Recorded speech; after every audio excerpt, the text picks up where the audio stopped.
pangatlong window na namin together. And yun nga, sabi ko kanina, kahit less than 10 games pa lang nalalaro namin as a group, yung importance saka yung value ng games na lalaro namin is very big. So, yung mga pinagdaanan namin talagang hindi siya ganun kadali. So, I think yun yung nagpapalakas sa amin and yun yung tumutulong sa amin na maging better. Magandang balita para sa lahat ng fans ng Gilas Pilipinas. Si Kai Soto, ang ating 7-3 basketball sensation, ay cleared na para maglaro sa November window ng 2025 FIBA Asia Cup qualifiers. Matapos ang matagumpay na recovery mula sa concussion protocol ng Japan B-League, handa na siyang muling magsuot ng pambansang jersey. At ayon sa isang panayam sa ESPN Philippines, sinabi ni Kai na maayos na ang kanyang kondisyon at excited na siyang makasama ang team sa mga crucial na laban kontra New Zealand at Hong Kong. Ito ay isang napakahalagang development dahil si Kai ay isang player na nagbibigay ng matinding presence sa loob ng court. Ang kanyang height, agility at skills ay hindi madaling tapatan sa mga kalaban. Sa kanyang pagbabalik, mas titibay ang depensa at mas lalakas ang opensa ng Gilas.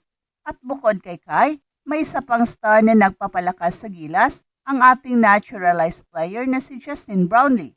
Ang kombinasyon ni Kai Soto, Junmar Fajardo, AJ Edo at Chapit Aguilar, kasama si Justin Brownlee, ay parang isang dream team sa front court. So isipin nyo, sa bawat posisyon, may depensa at opensa na kayang makipagsabayan sa malakas na kalaban tulad ng New Zealand.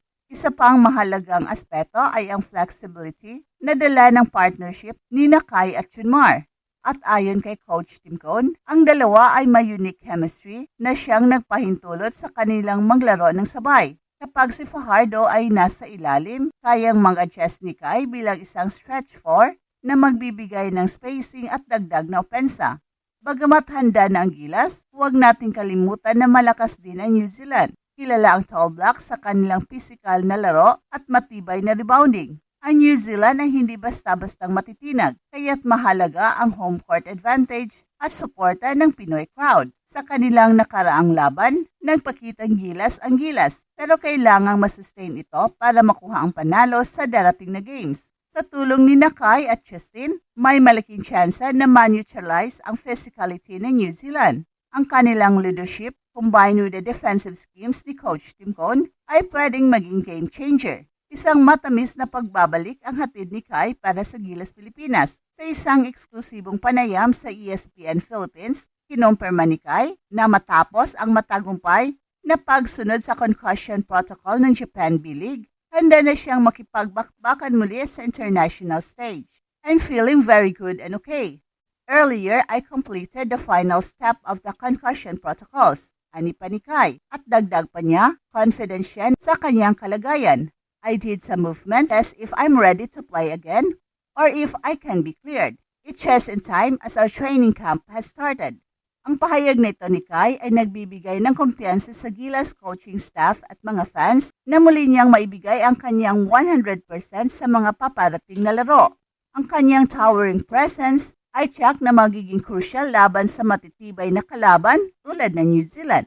At bukod kay Kai, makakasama rin niya sina Justin Brownlee at Junmar Fajardo sa frontline. Isang bagay na nagbigay diin kay Coach Tim Cone ay ang kahalagahan ng chemistry ng team. Sa kanilang preparasyon, layunin ng coaching staff na pagsamahin ang versatility ni Kai sa ilalim at ang leadership ni Brownlee upang makalikha ng unstoppable rotation. At sinabi rin ni Coach Tim Cone na ang kombinasyon ni Kai at Junmar ay isang bihirang tandem, lalo na't kaya nilang mag-adjust sa anumang posisyon sa court.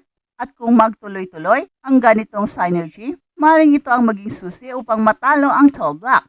Ito na ang pagkakataon ni Kai upang ipakitang muli ang kanyang talento sa home court. Sa dami ng naging pagsubok sa kanyang karera, ang pagkakataong ito ay hindi lamang para sa personal niyang tagumpay, kundi para sa buong bansa. Sa suporta ng mga fans at sa kanyang sulit na pagganap, inaasahang magdadala siya ng bagong pag-asa sa kampanya ng Gilas Pilipinas. At sa darating na November 21, ang Mall of Asia Arena ay tiyak na mapupuno ng sigaw ng mga Pinoy na siyang magiging inspirasyon para sa ating pambansang kupunan. Ang chemistry, teamwork at dedikasyon ay kailangang pagsanibin upang makuha ang mahalagang panalo kontra New Zealand. Ang pagbabalik ni Kai para sa FIBA Asia Cup 2025 qualifiers ay napakalaking tulong para sa Gilas Pilipinas sa taas na 7-3 at kakaibang versatility sa parehong opensa at depensa. Si Kai ay magdadala ng dagdag na firepower laban sa malalakas at physical na kalaban gaya ng New Zealand. Ang kanyang mabilis na pagaling mula sa concussion ay patunay ng kanyang dedikasyon at kahandaan na muling magbigay ng contribution sa kupunan. Ang pagsasama ni Kai at Junmar Fajardo pati na kay Justin Brownlee ay siyang nagbubuo ng isang matatag na frontline. Si Junmar na kilala bilang Kraken ay magdadala ng lakas at karanasan sa ilalim habang si Justin naman ay magbibigay ng scoring at leadership. Ang kanilang kombinasyon ay siyang magbibigay daan sa Gilas na mag-adjust sa iba't ibang sitwasyon sa laro, lalo na laban sa physicality ng Tall Blacks. At bukod sa talento, mahalaga rin ang chemistry ng kupunan. Ang matagal ng samahan ng mga core players sa ilalim ng coaching ni Coach Tim Cone ay nagre-resulta ng mas maayos na execution sa kanilang game plan. Ang koneksyon ng mga manlalaro tulad ni Soto, Fajardo at Dwight Ramos ay makikita sa fluidity ng kanilang laro mula sa mabilisang opensa hanggang sa mas epektibong depensa. Isa pang aspeto na pabor sa Gilas ay ang home court advantage. Ang energy mula sa mga Pinoy fans ay hindi matatawaran. Ang ingay at suporta mula sa crowd ay maaring magbigay ng dagdag na motibasyon sa mga players, lalo na sa mga crucial moments ng laro. Ang ganitong advantage ay maaring maging game changer laban sa isang team na sanay sa pressure tulad ng New Zealand. At sa pagbabalik ni Kai at sa malalim na lineup ng Gilas, malaki ang tsansa nilang magtagumpay at panatilihin ang kanilang malinis na record sa qualifiers. Ang kombinasyon ng talento, chemistry at suporta ng home crowd ay siyang magdadala ng kumpiyansa na makakaya nilang talunin ang New Zealand. Bagamat mahirap ang laban, ang collective effort ng kupunan ay maaaring maging susi sa panibagong makasaysayang panalo. Hey, hey, hey! Attention mga kapatrol! Get ready for an epic giveaway!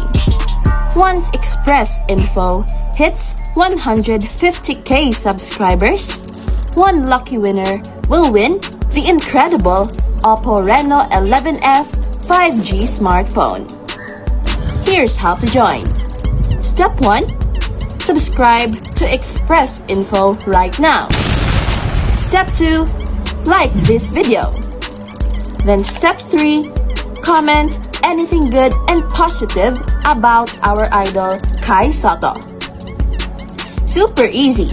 Just subscribe, like, and comment.